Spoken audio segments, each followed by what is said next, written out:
रात्री 3 वाजता निघालो शिर्डीला. अरे बापरे. तर नमस्कार मंडळी, welcome to my new blog. Amar Shette केला 2 वाजता फोन आणि निघालो मग 3 वाजता शिर्डीला. शहापूरला पोहोचलो आणि पाऊस चालू झाला. गाडीची टाकी केली फुल, मग पियाला थोडी चाय. रात्र असो किंवा दिवस, गाडी हळूच चालवा. A few moments later.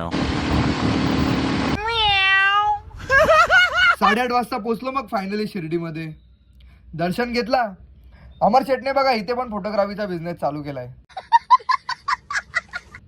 शिर्डीला आलो आणि प्रसादालयामध्ये जेवलो नाही असं होणारच नाही. मस्त प्रसादाचा लाभ घेतला. मग आलो थोडा रूमवर आराम करायला. संध्याकाळी निघालो मग यायला. अमर शेट काही 100च्या खाली काटाच आणत नव्हता. थांबलो थोडा मग जेवायला. मला बघा कशा फुकटचं खायला लाज वाटत होती. पोटा पाण्याचा विचार करून मग जेवलो आणि निघालो मग घरी यायला.